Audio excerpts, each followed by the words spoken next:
think we are good to go. Awesome. Well, hello, everybody. We at the USAEL are so excited to kick off today's edition of the Careers in Esports webinar series. This is the 9th episode in our recurring series that aims to provide students, educators, and esports enthusiasts with a unique opportunity to explore a multitude of jobs and career pathways in esports. That's right. And you all should know the deal by now. Every month, we talk to a different expert in the world of esports and gaming. The roster includes professional players, coaches, game developers, tournament organizers, and others to give our listeners firsthand insights and expert advice on pursuing a career in the gaming industry. Our guest list is full of industry veterans stemming from companies and organizations that have established a significant presence in the space, with Blizzard Entertainment, Riot Games, Bungie, and Age of Learning, just to name a few. But as usual, let's first begin with some introductions. I'm Rich Conti. And I'm Peter Poligolov.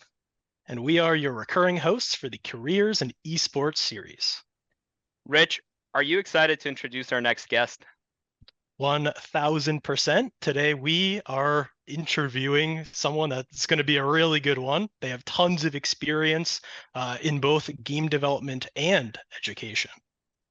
Without further ado, it is my privilege to introduce to our audience Diana Hughes, the Vice President of Product Innovation and AI at Age of Learning. Thank you for being here today. Thanks for having me. This is fun. Some key moments from Diana's career include obtaining a master's degree in interactive media and game design from the University of Southern California, interning with 20th Century Fox and Double Fine Games, working as a designer and a producer at a variety of studios such as Codename Games and Psychic Bunny, just to name a few, and at present working as Vice President of Product Innovation and AI at Age of Learning after originally starting there as a game designer. So Diana, with such a wealth of experience working in various roles and across different companies, what would you say is sort of your favorite product or game that you've worked on in your career? It's hard to say because they're all my babies for different reasons. But I would say I think the one that I learned the most on, let's say, is a program that we have here at Age of Learning called My Math Academy. It is not the most exciting game title, but what it is it's a game where we are assessing what a young child between ages 4 and 8 knows about math. And then we use games to teach them, keeping them right at that zone of like, this is just right for you. It's not too hard. It's not too easy. It's something you're ready to learn. And we do all of the teaching and the assessing and the feedback and everything entirely in a game environment. And so to the kids, they just feel like they're playing games, with these really cool characters called Shapies. But to us on the back end, we've actually put a lot of thought and science into pedagogy and how best to teach kids and what's developmentally appropriate gameplay for a young kid versus a slightly older kid, and sort of baked all of that into this really dynamic system.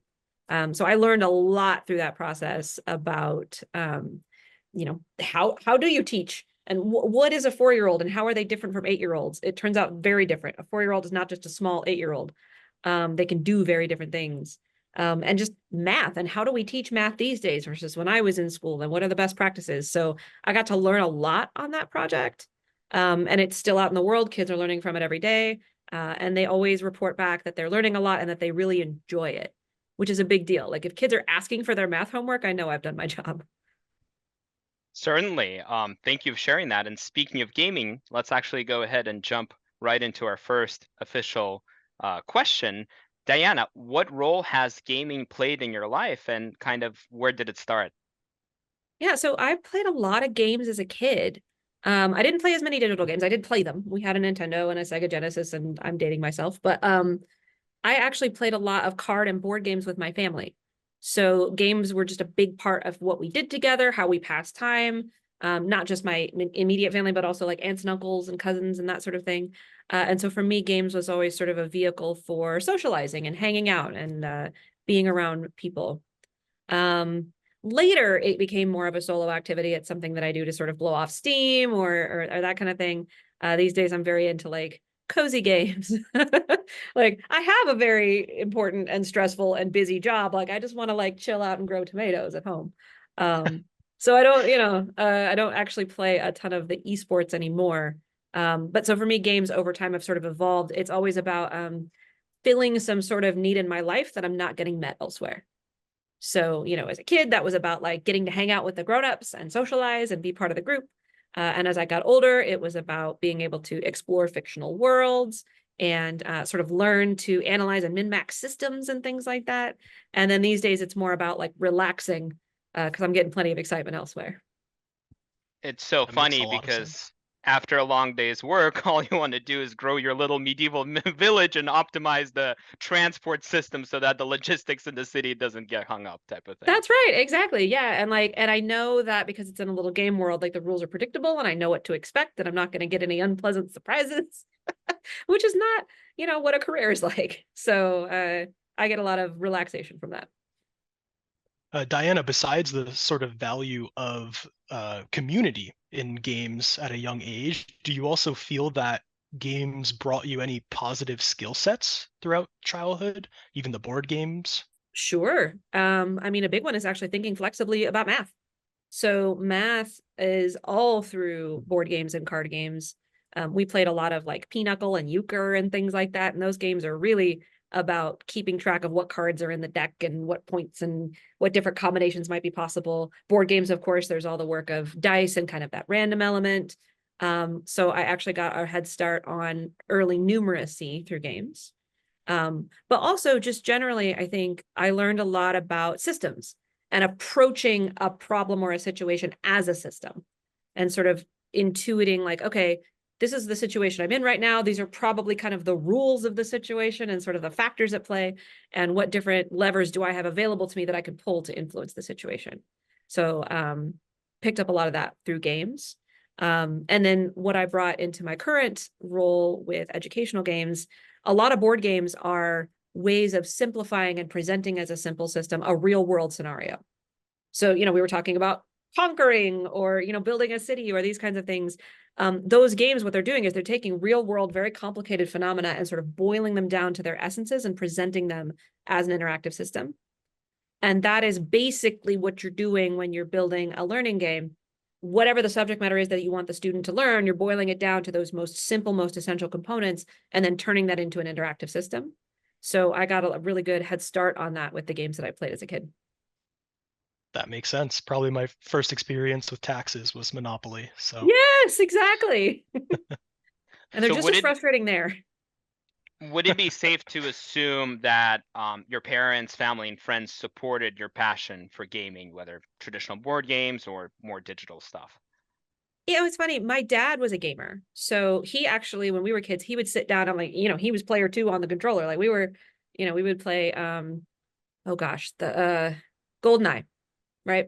So we all played a lot of digital games together. And my aunts and uncles and my grandparents and everybody, we all played a lot of board and card games. My mom wasn't as much of a gamer when I was a kid. I think it took her a little longer to figure out what the psychological or the social value of video games were. Board and card games, no problem. But video games, I think it took a little longer because she wasn't as familiar with the technology. And so she was always, put it down, go outside, which you do have to do, go outside. But as I got into it as an academic discipline and had more of the language to talk about what was so interesting and beneficial cognitively about them, I think she's really come around on it and she sees a lot of value in them now. So for some members of my family, on board from the beginning. For others, it took a little longer, but they've always been very supportive of me pursuing something I was interested in, especially once I figured out how to make the world a better place using those skills. that's Absolutely. awesome. And I think that also sort of translates into our next question, is sort of what helped you decide to choose to pursue a career in game development or design? Yeah. So first I have to compliment your e-stalking skills. This is from my graduate school days at USC, which was a long time ago. So my undergraduate degree was in multimedia, which I don't think they even do those anymore. But at the time, the way I sort of describe it is if Adobe makes software about it, I probably had a class in it. So I did animation and coding and audio and video and compositing and all these things, 3D graphics. And when you come out of a program like that, it was like, okay, I know a little bit about a lot of things, but I'm not really an expert at anything. I just know a little bit about a lot of stuff. And I sort of had this aha moment of like, okay, well, maybe what I'm good at is bringing a lot of disparate pieces of media together to form a cohesive experience. So, but I'm not good enough at that now that I feel like I could go out into the world and do it. And so I should go to graduate school. And I was looking at different grad programs and interactive media programs and things like that. And the USC program came up. They're the top game design school in the country. And what was actually most surprising to me at first was like, wait, I'm sorry, you can make video games for a living? Someone will pay me to do that? Okay, that sounds pretty good. It just had never even occurred to me that that was a career path at the time. But USC, it was top school in the country. It was a whole thing. I didn't think I was qualified for it at all, and I almost didn't apply. But my mentor in undergrad, I told him I was thinking about going to grad school and I might need a letter of recommendation. And he told me, listen, if you don't apply to the top 3 schools in the industry you want to be in, I won't write you a letter. Like, just don't waste your time and money on a degree program that's not going to get you where you want to go. So only apply to the ones that you think are top in your program and you will get in and it'll be okay. So I took his advice and I did. I got in. I got it to go to USC. So I did a 3-year program there and got into games and got into game design and just loved it. Really, really enjoyed it. Learned a lot. Made a lot of different kind of games. The ones you're looking at there on the screen, that was my master's thesis. At the time, I was actually playing around with the technology. So if you see there in the middle, that thing is the insides of a game controller. Yeah, that's it. So that is a LilyPad Arduino, and it's stitched together with a technology called e-textiles. So threads and fabrics that conduct electricity. And what I was playing around with was this idea of what would interface devices be like if they could be squishy or fuzzy? Like if you could love them in the way that you don't love your game controller. Like you use your game controller, but you don't love it. And so I thought it would be really interesting to try and make an interface that someone would love. So I made an interactive stuffed animal. That's Pluff. That's what you're looking at there. And the way you played that game was if you were nice to Pluff, if you pet him, if you hugged him, if you would like turn him up on his little head so he could stand on his head, like he would play with you, he would do tricks with you. There was the digital component on the screen.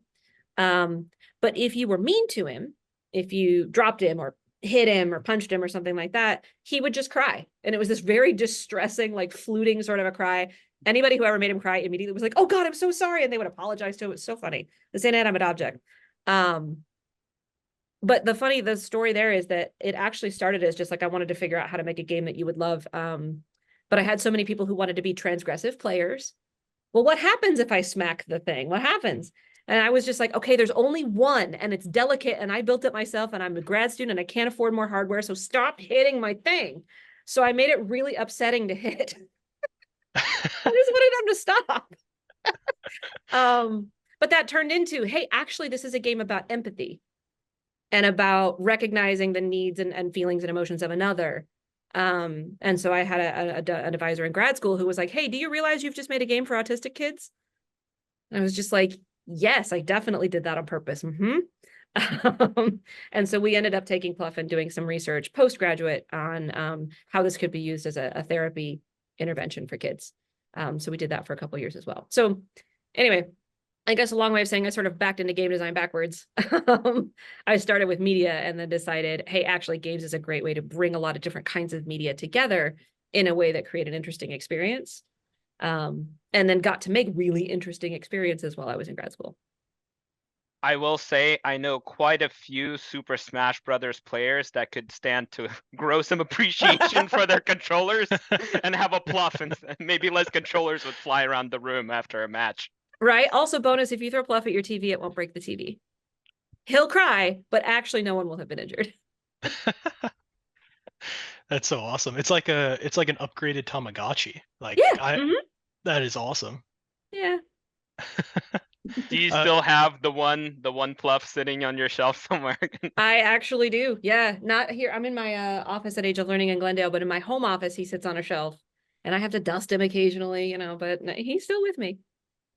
That's amazing. Can you tell us about maybe, would it be safe to say that this was kind of your favorite project that you worked on while in grad school, or were there any other cool projects that you can highlight? I think another project that I did, so the way that the USC program works is you do 2 years of coursework and then you have a year to do your thesis. And there was this one workshop sort of week thing that we did in the middle of our second year that was supposed to kind of give you a chance to test out some ideas before you went to your thesis. And I was playing around with this e-textile stuff.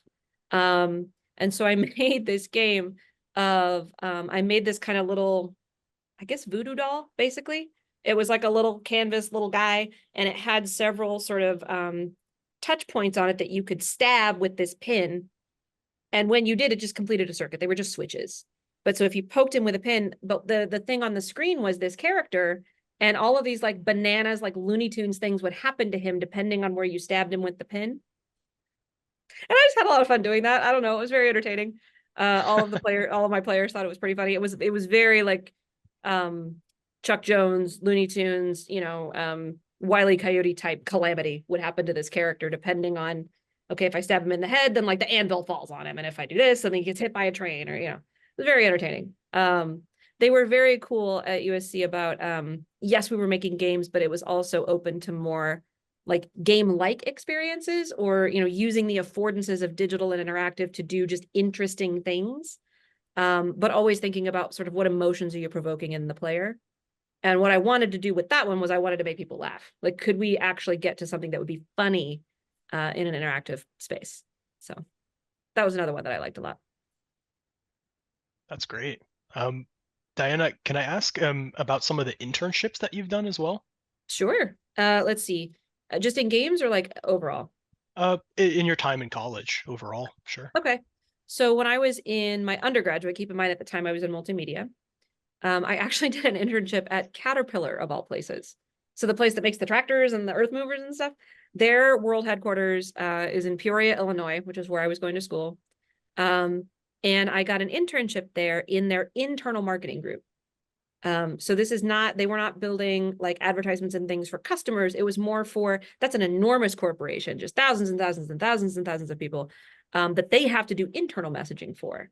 And so I was actually working in that team, helping them build e-learning modules about like how to build ship engines and stuff, which was fascinating. I had a really good time doing that. And that was actually where I first learned this idea of, in any corporation, there's going to be lots and lots of very diverse skill sets brought to bear, and they might not be the ones you expect. So like, I'm working at this tractor manufacturing company, but I'm doing Adobe After Effects. So that was very eye-opening for me as an undergrad. When I got to grad school, I did 2 internships over my 3 years. So the first was at 20th Century Fox. I was in their licensing group. So we weren't making games, but we were the ones who were licensing Fox properties to then be made into games.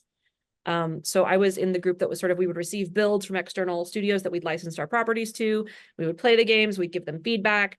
And my job was basically like, is this true to the property? Right. So for example, I spent a summer becoming a huge Aliens nerd.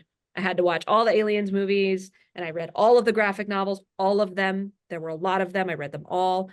There were novelizations of the books, and I had to read those. Like, I sort of became the resident Aliens person because they were working on a game at the time, and they needed somebody who could, like, when a build came in, you needed that nerd who would be like, actually, that is not how the xenomorph works. He would only ever crawl across the ceiling. Like, I was that guy for a summer. It was actually really fun. And then the next summer, I did an internship at Double Fine up in San Francisco. This is when they were working on their heavy metal game, Brutal Legend. So much fun. Oh my goodness. Such a phenomenal studio, really fun game. And that was where I learned about how important it is to like the people that you're working with. Double Fine very much felt like a family. It was very much a group of friends. They'd all been together a long time. And that really came out in their games. You could tell that they thought their games were fun and that they were having fun making them. And it just made everything feel very magical. I think that's always been a really special touch of theirs. And I tried to bring that with me then into my future teams, is like, hey, if we're all having a good time, then our players probably will too. That is so cool. I grew up with Psychonauts, and I was going to Yeah. say, I actually recently reinstalled Alien Isolation, and I can't believe that game came out almost 10 years ago. It has really stood the test of time. Yeah. That one was really, really good. And it took them a while to build. So, Brutal I think Legend it was was well worth it, though. also a lot of fun too. I was talking to Peter about it earlier. But such a fun game, and like you said, it's funny too. Like, Yeah. it's not just fun, but it's a very funny game. You're going to be laughing while you play it. Yeah, I mean, I think that Double Fine and Tim Schafer in particular, like, they were very early to that even though, because like in an interactive game, it can be hard to do humor because you can't control timing. And so much of humor is timing. But even so, they were, I think, really early to figuring out a recipe for how to do that well. And just, yeah, make just the most hilarious stuff. So they were early to that. And I know others have come along since, but I credit them with having mastered that early. And a quick question for me, and this wasn't actually something we wrote down before, but it really seems like even from your college days, you were always toying with the idea of doing marketing and of being, not just a game designer, but a kind of a forward-facing person. Was that always kind of plan B, or is that something you were just naturally good at and enjoyed doing, working with people? Yeah, it was not the plan at all. Not at all. I kept falling into it. But I think where that started is when I was in middle school, I did a lot of like theater and plays and skits and things like that. And then when I was in high school, I was on our speech team, our competitive public speaking team, which is mortifying to be 15 and in front of a room full of adults who are going to judge you on how well you speak. And my specialty was actually the improvised events. So I did one called Impromptu, where the way that worked is every competition, you walk into a room, they would hand you a slip of paper on it with a topic on it, and you had 8 minutes to both write and give the speech. And you just lose all of your stage fright and fear over that process. Like you're gonna have to get through it, and you just have to give up and like just run with it. And so I think I've always, from there, was always very comfortable speaking in front of people. Which is how I end up doing this kind of stuff. It's a little less me being like, I'm deeply interested in that, and more people being like, can you please come do that? You are good at talking. So, yeah. Got it. Well, we'll segue into our next question, which is like what it's like working in the games industry. And can you maybe tell us a little bit when and how did you transition into that leadership role? Yeah. So let's see. I guess starting an early career, the studios that I did after graduate school were all startups. So I worked for a small startup. I'm trying to remember what they ended up. Superbot is what they ended up being called. But when I joined them, they were called Broodworks. So they were a tiny little startup inside of Sony Santa Monica. They ended up being the team that built and released Sony PlayStation All Stars, if you ever played that game. So I did some work with them right out of grad school. Excuse me. And then I went to commercial games, like big 3D kind of AAA games weren't quite my jam, is what I learned. I wanted to do kind of weirder stuff. So I went and worked with some of my friends from USC, and we had a startup called Codename Games. And we made a lot of really interesting games there. From there, transitioned to their sister company, Psychic Bunny. And what was interesting about Psychic Bunny is that we were doing a lot of work for hire. So folks would come to us and say, hey, we want to make a game about blah, and then they would pay us and we would be the ones who would make the game. So a lot of really cool stuff for the military, which was fascinating. Those games were, so the military, they were very sort of clear thinking about like, okay, first of all, we do not need you to teach combat skills. We are very good at teaching 18-year-olds to shoot guns, like no problems.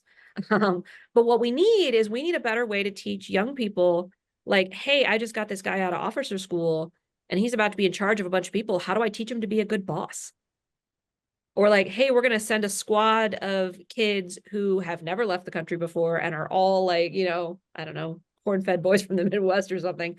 And now they're going to go on patrol in this village in Afghanistan. I need them to have cultural sensitivity. And I need them to be respectful of the mullah and know to not talk to somebody's wife and like all these things. And so we ended up making a lot of these soft skills games for the military that were about training them in these things that they wouldn't have gotten in their basic training. So we just got to do these really interesting things like that because a client would come to us with, this is my problem. I want you to solve it with a game. And then we would design the game around it. So with that background, then I sort of got the itch of like, okay, I really like this games for good thing, this educational games thing, the using the sort of technology and affordances of games to change the way someone behaves or thinks. Education seems like the right place for that. So then I went to Age of Learning, started as a game designer.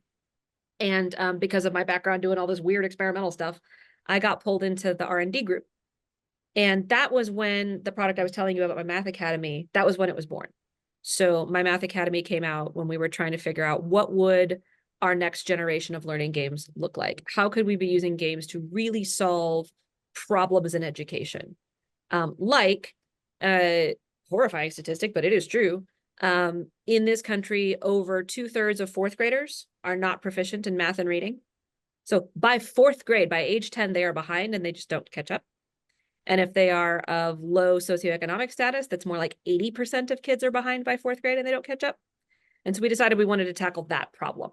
And so that was where this idea of personalized learning and using games for learning, and we really got to meet kids where they are, not where they're supposed to be. That's where all that came from. So I was the original designer on that product, figuring out, well, how are we going to use games to do all of that? And then when it came time to say, okay, we've actually got something really interesting, it's time to take it out of R&D and really build it. Wait, actually, someone needs to be in charge of this. Somebody needs to lead the team. And because I was the one who had done a lot of the design thinking, kind of knew where it needed to go, that was when I transitioned to the leadership. I said, you need to be the one who's out front telling everybody where to go and what we need to do.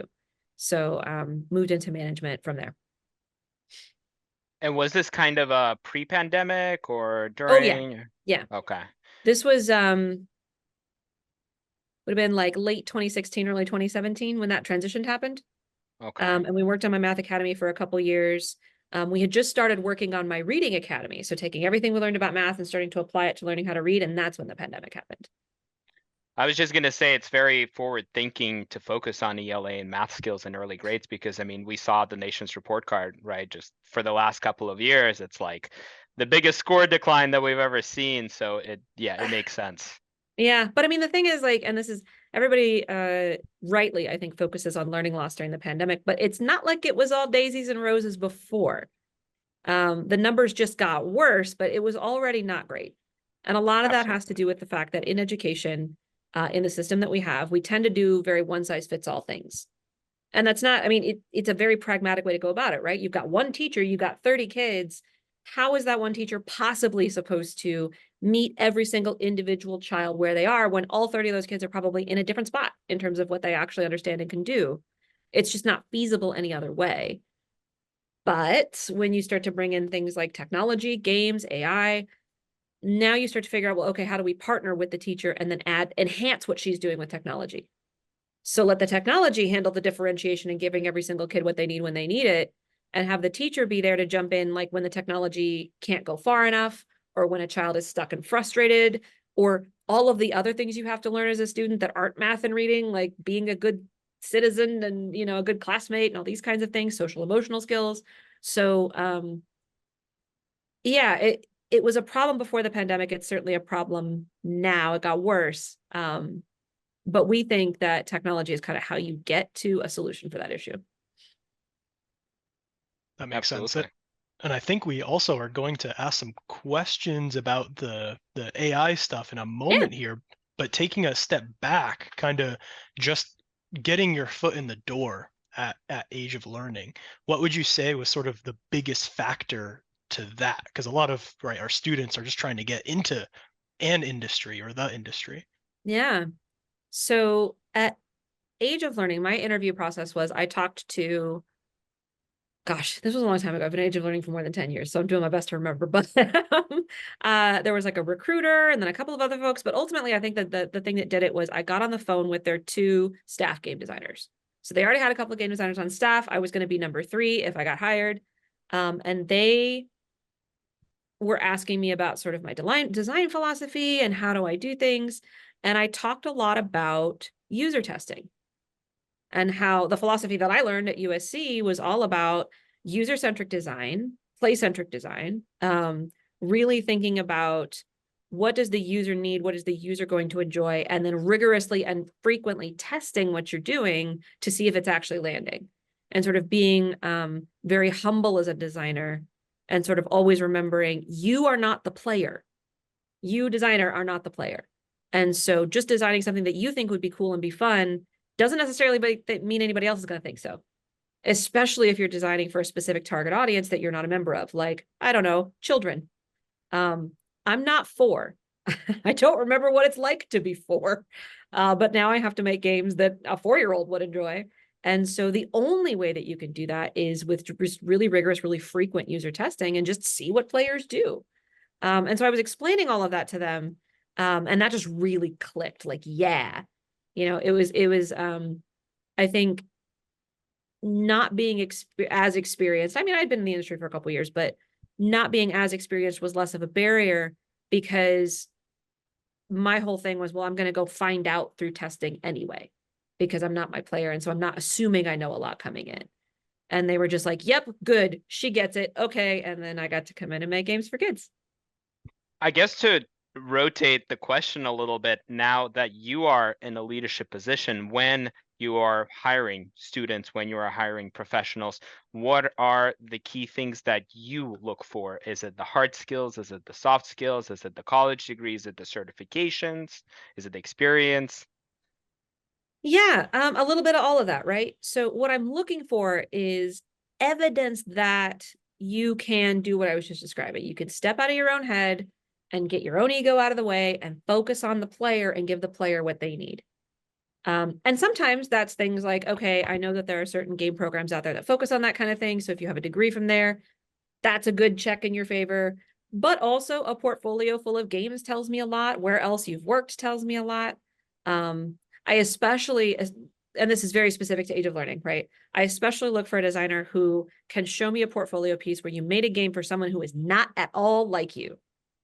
So, I hired one designer who was absolutely phenomenal. He had always made training games for doctors. And he obviously was not a doctor, like he was a programmer. But I was just like, yeah, okay, that's really good. Or we had somebody who had made games as part of like a lifelong learning program. So this was for older folks, for the elderly, and for folks who had cognitive issues. And it's like, yeah, okay, that person's going to get it. So it didn't necessarily have to be that you've made kids games or even that you've made math or reading games. It's how good are your instincts around putting your player first and stepping your own ego out of that equation entirely. And that, like I said, that can be any number of things. So it isn't any one, well, you have to have a degree, or you got to have this certification, or you have to have this resume. It's what evidence can you give me in any form that you're going to be able to think and operate the way that I need you to. Well said. Well said. Thank you. And kind of transitioning that into our next question here, and I know we've touched a little bit on your role overall, but could you dive a little bit deeper into what product innovation specifically means to you? And then, with the development of AI, how is that sort of involved in your work as you see it? Yeah, so I'll start with product innovation, and that'll sort of, you'll be able to see pretty quickly where AI came in. Product innovation here is about sort of where is the market going? What do users need? And in my case, that means education and students and teachers. Where are things going? Where are they headed? What pain points do people have? Basically, where should we as a company be focusing our attentions next? So I think of it as being like the scout out in front, like that way. And it's also about how are we going to bring the tools that we have to bear to solve those problems? So we start with what's the problem to be solved, and then we think about what technologies or media or applications could we put to use to solve that problem. So AI is a really good example of that. In a lot of places, I'm seeing people putting AI in things because it's the hot new thing, and it makes things easier and that sort of thing. But for us, we looked at it and we said, hey, the ability to generate certain kinds of content on the fly based on specific inputs, that's a tool we could use to help personalize learning, which is really important when you're a student. You need learning to be not too hard, not too easy. It needs to be something you're actually ready to learn. It also needs to be relevant to you. So if I am trying to teach you how to add and subtract and you're like a 7-year-old, I probably am not going to do that in the context of some crazy stock market finance thing. Because like, who cares? I'm 7. Can we talk about sandwiches? So the ability to use this dynamic content generating tool to make things that kids are going to be more responsive to, that they can learn from, that kind of thing was really interesting to us. And that's something that we are thinking about a lot these days. But I would also say that this has been going on for quite some time. AI isn't just generative AI. It isn't just ChatGPT and, Bard and that kind of stuff. It's also machine learning. And so one of the things that we've looked at for a long time is we, as at Age of Learning, have more data than probably anybody on actual young children learning stuff and watching that process happen. And so we're in a really unique position to be able to train a model on all of that data to then be really, really good at figuring out, what does this kid know? What is she ready to learn right now? And go pick that thing. And if she's struggling with this, where might she need to go next? What is that missing learning objective or that missing concept that she doesn't have that she might need to go get? And directing that kind of process. So we sort of take a holistic look at AI and think of it as like, this is a new, toolbox. It's a new set of tools that we can use. But at the end of the day, learning outcomes are always our goal. It's always about our students going to learn and what are they going to learn and how much can they learn and how durably can they learn, and then using the tools to make that happen. And so I guess, yeah, the sort of Venn diagram there of product innovation and AI is about that intersection of what do users need and how can we provide it using the tools that we have at our disposal. And now, in terms of its impact on schools and districts, right, outside of the private sector, where do you see AI and education kind of going in the next few years? Yeah, I mean, I think we have a lot of growing pains ahead of us. So as much as like those of us in like the little technology bubble are all like, oh man, AI and education, it's going to be amazing. It's the future. There are so many schools where they're just not even looking at it yet because they've got bigger fish to fry. Like I got kids who are not reading, they're reading at a 4th grade level and they're 8th graders. I got kids who did not eat breakfast this morning and they cannot possibly learn because they're not, getting enough nutrition at home. We've got students who, there's all these students with learning disabilities and they're just not getting what they need. And so hopping on the latest and greatest and most shiny thing is just not their priority. And it'll take a little while. But I hope that what we as technologists will do is use that time to figure out better ways of using this technology that are more appropriate for the people who will use them. So right now, a lot of what folks are doing with AI essentially boils down to chatbots. And what an awful experience for a 5-year-old. Like, I'm not putting kindergartners in front of a chatbot. That's terrible. They can't read anyway, and they can't type, and it's just not good, won't hold their attention. So what we can do, and what we are working on at Age of Learning, and I'm sure others are as well, is thinking about how do we grow to a place where AI is sort of the intelligence behind the scenes, kind of the Wizard of Oz, making the decisions and directing the situation and deciding where to go to next and all of that. But the interface itself, the thing that the user actually experiences, is still very joyful and colorful and interactive and game-like, or video or books or whatever it needs to be. But that content is being built in such a way that it is tailored to that student. It's giving them exactly what they need, when they need it, and everybody's getting this hyper-personalized journey, like what you can get out of some of the AI solutions today. So I think it's, we start to bake AI into a lot more things, but behind the scenes, kind of in the same way we did with the internet.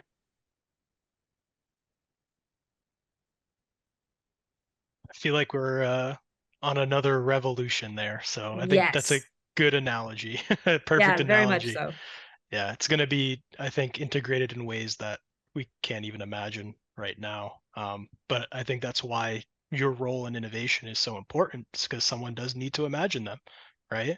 Yeah. So that's very, very cool. And thank you. And kind of going back towards your role itself, going back to our next question here is, can you tell us a little bit about your sort of role in the day-to-day as VP of Product Innovation? What does a day typically look like, or what do you do? There is no typical day. That is definitely something I've noticed. As I've moved up through the organization and as I've moved up in my career, I get less and less routine out of it. But generally speaking, what I do is a mix of things. So some of it is, I'm spending time looking at, what is the latest OpenAI model and what has it got going on for it, and what is Google saying about how they're moving their models along, and sort of that kind of AI news cycle type stuff. I also spend a lot of time looking at and reading about and talking to folks in the education space. What's going on in education right now, and what are states funding? Because that's how schools actually get to pay for the things they buy, is what the states have decided is important and will give them money for. So what's going on there? What problems are we hearing about from teachers? What do teachers have to say about things like AI and ed tech and games and these kinds of things? And how can we either lean into problems that they have and provide solutions, or also how can we provide a little bit of education for them if maybe they're not as experienced with something like AI or games, and get them more comfortable with it and help them see that, like, hey, this is something your students absolutely are interested in and want to use, let's help you get there. So a lot of sort of looking out and sort of observing what's going on out in the world, I guess. And then bringing that back and working with our design and development teams to say, hey, this thing you're building right now, keep going. But then, like, the next thing, we need to focus on this priority or this priority or this priority. And it's not build this exact feature. It's more like, this is a problem we're going to need to solve. This is something people are going to need from us is a solution to this issue. So I do a lot of that sort of bringing the outside world back into our internal teams. And then the reverse, things like what I'm doing right now with you. So communicating out what's going on at Age of Learning out into the world, so that folks can, in some cases, right, like pretty nuts and bolts, like, please buy my products. That would be good. But also, we do a lot of research here. We're learning a lot about how students learn, what educators need, how to build those things into software in a way that is very, very effective.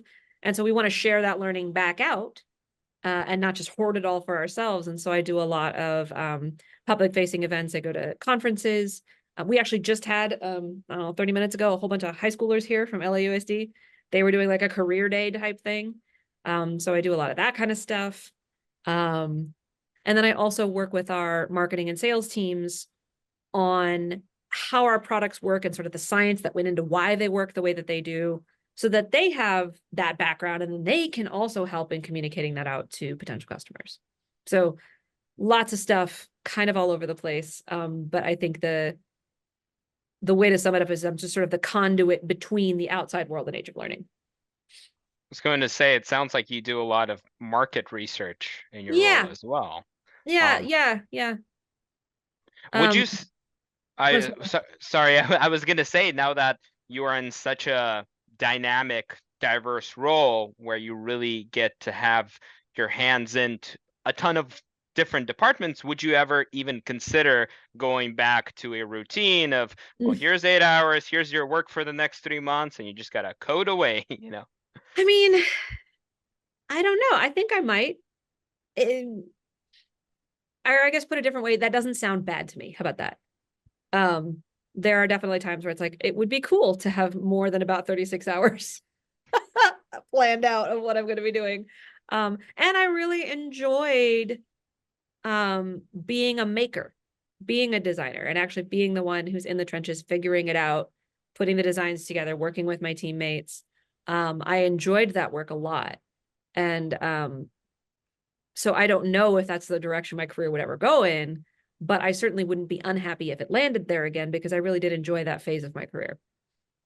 I was just going to say, and just like relating a little bit personally, sometimes when nothing is on fire, it feels like something's wrong, and you get so Yes. used to dealing with these different situations that it almost feels impossible to go back to well, hey, everything's fine, everything's going on track type of timeline. Yeah. Well, I think that's, you're making a good point. There's a difference between, is it possible or is it desirable? And I'm the same. If everything seems all quiet on the home front, I'm like, that just means something's on fire and I don't know about it. That's all that means. I just got to go find it. So whether I'm capable of going back to it or not is maybe a different question, but I would enjoy it, I think. Yeah. Very cool. Rich, did you have a follow-up question? Sure. Yeah. One thing that I was curious about was sort of from a high level, what is the process of creating a new innovative product at Age of Learning? Like, you mentioned research to actual development to marketing. What are sort of the steps from a super 30,000 foot? Okay. Yeah. So that's a very good question. Let's see. So we usually start with some kind of need, a problem to solve, a job to be done, right?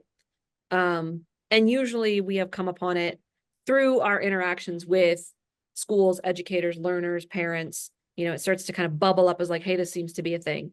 So for example, learner variability, right? The idea that each of us is in kind of a different space in terms of what we actually understood and remember and learned along the way. And so we're all kind of in a unique state at any given time.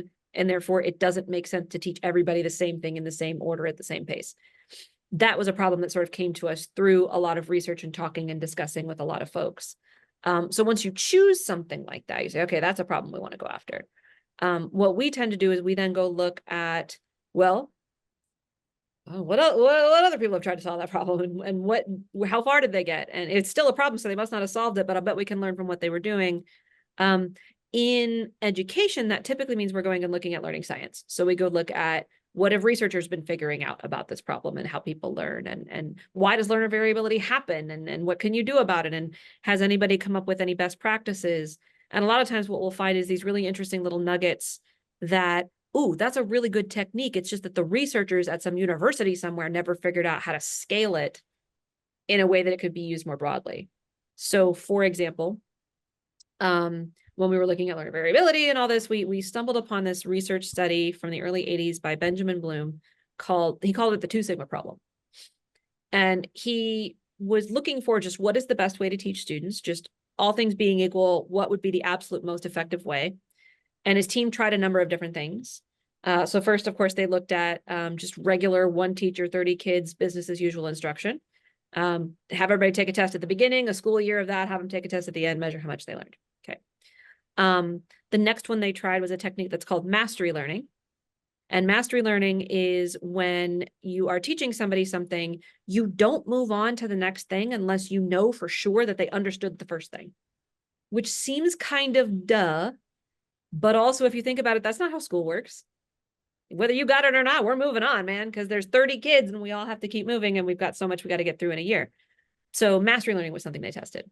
And what they found with that was if they used the mastery learning model, kids who did that did about 1 standard deviation better than kids who got normal classroom instruction. So in statistical parlance, I guess, they call a standard deviation sigma. So basically you got 1 sigma difference. Basically what that means is that on average, kids who got mastery learning did better than about 65% of the kids who got normal. So, hey, that's a big improvement. And then they said, okay, well, how do we go 1 step further than that? So then they tested one-on-one tutoring. What if instead of 1 teacher and 30 kids, it's 1 teacher, 1 kid, and we use mastery learning on top of it? So you're going to be moving at the pace that that kid needs to move. You're going to make sure they've mastered it before they move on. And this person knows the kid well enough to be able to sort of diagnose pretty quickly what they need and make sure they get it. In that model, those kids did 2 standard deviations, 2 sigma better than the kids in the normal classroom. And what that meant was that 95% of kids in that group did better than the kids in the normal classroom. And the conclusion of the study was like, hey, we figured it out. We need to use mastery learning. Everybody needs their own teacher. And the reason the title of the paper was the 2 sigma problem was, how the heck are we going to do that? Where are we going to get a teacher for every kid in every class in the country and personalize them to their whole education for all their subjects forever? That's insane. But we came along, 30, 40 years later and said, well, I mean, these days, we could probably do that. We'll do it with technology. What if we built software that would do what that really talented and educated and dedicated one-on-one tutor would have done? And we'll use the mastery learning model and all the things, but we'll just do it all digitally with a dynamic system, because if we had it as software, you can copy software as many times as you need to. And now every kid can get their own version of that thing. And so maybe we actually can solve that problem. So we started from, okay, we've identified this problem, learner variability. We found this interesting idea in the literature about somebody has kind of theoretically figured out how to solve it, but they haven't been able to make it real. Okay, that's what we're going to do. We're going to take that theoretical approach that seems like it's going to work. We're going to make it real. And then we get into software design. So then you move into the sort of cycle that I'm sure your students and your teachers are much more used to. Designing and prototyping and testing and prototyping again and testing some more. And eventually you kind of get to a place where you think it's in good shape and you put it into full production. You've got your artists and your animators and your engineers and everybody all working together. And eventually you have a product. But here it always starts with that pretty intensive research phase first. That makes sense. Thank you. Thank you for the detailed breakdown. Yeah. That's awesome. And it very interesting. So reapproaching some of the problems that were found a long time ago with modern solutions, right? I think that's Yeah, awesome. but I think taking advantage of the wisdom that's already there. Like, we're never coming to it and being like, we will be the first ones who have ever solved this. It's like, I'll bet you anything somebody has figured this out. Let's go start there. And I definitely advise people to take advantage of that for sure. We live in an age when you can know a lot about what other people have also known, and you don't have to start from scratch every time. Well, actually, on the topic of not reinventing the wheel, it kind of transitions well into our next question. What should students today focus on to pursue a career in game design or in game production? It's interesting because we're at such a weird and interesting point in the development of technology as a whole, right? The advent of AI is kind of this next moment, is kind of like the introduction of the internet, where, to be perfectly honest with you, I have no idea what your jobs are going to look like 5 years from now, 10 years from now. We're going to invent new careers that we can't even imagine today. And that's going to be like what you do for a living 10 years from now. So I would focus a little bit less on, I have become a master of Unity or Maya or some specific tool set or a particular programming language, and instead focus a lot more on conceptually, what tools do you use in what situations and why, and kind of what are the best practices with tools like that, but not any one tool.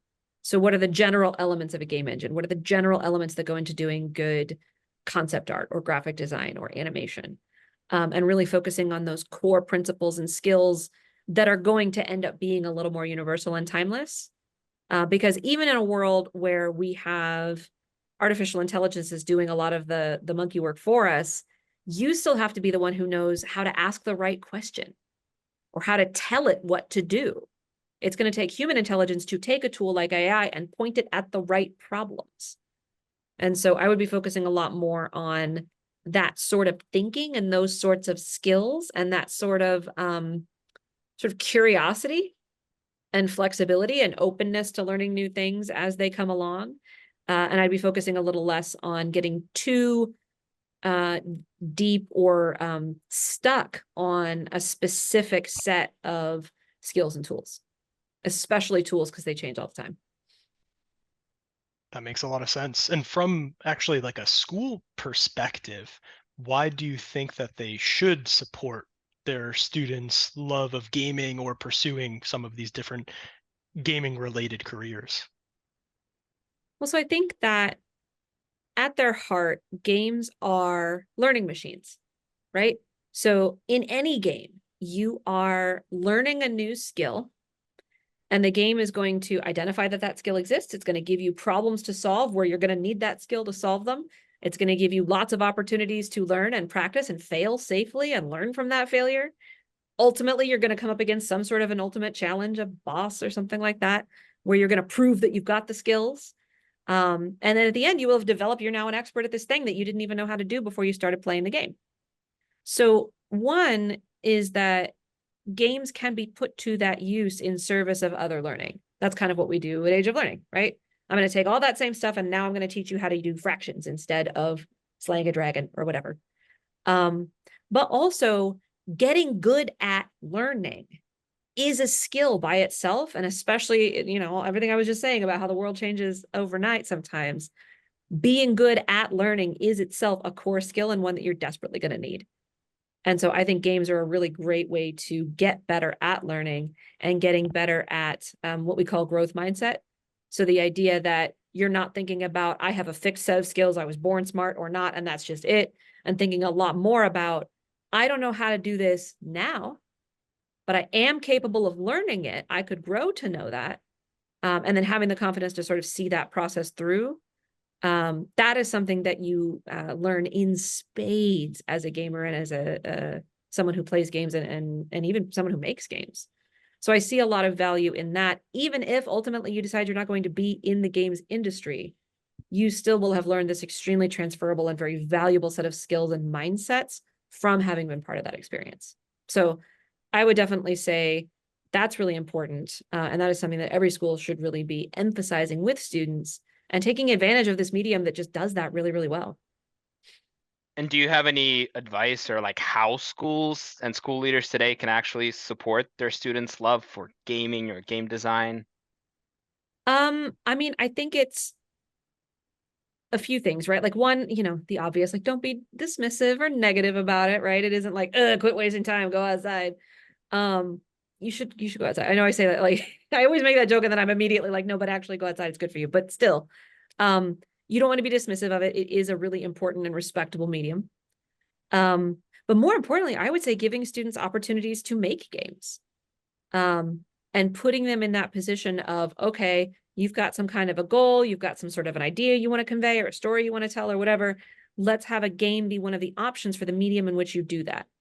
So instead of, I'm going to answer a bunch of multiple choice questions about the Battle of Waterloo, I'm going to make a little interactive scenario where I can let someone else experience the Battle of Waterloo. Because I actually had to go learn a lot about that in order to make a game level that would be really cool about that and that would actually show it off effectively. That's a much better learning experience for me as the student. I'm going to learn a lot more by it. I'm going to be more engaged and more interested in learning it because I'm going to have to use that information in some interesting ways. And I'll have to have shown off my knowledge in a way that wasn't just like memorize, vomit it all back out onto a sheet of paper, and then it's gone forever. Right. So it's more durable learning as well. So I think offering making games as a way to show off knowledge is a really cool way to do things. And then the last thing I would say is sort of bringing in elements of games into the way that classroom instruction and projects are done, taking advantage of the fact that games are these extremely motivating, engaging, effective systems. What elements from that, what can we learn from that we can bring into classroom instruction?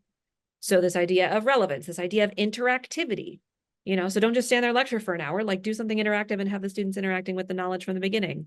Those sorts of things that are part of the secret sauce of what makes games so effective can also make for really effective instruction. So there's a lot to be learned from games and I think brought into schools and classrooms. Absolutely.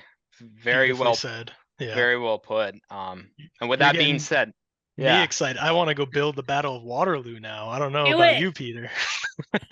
I want to play it, so please go build it and let me know.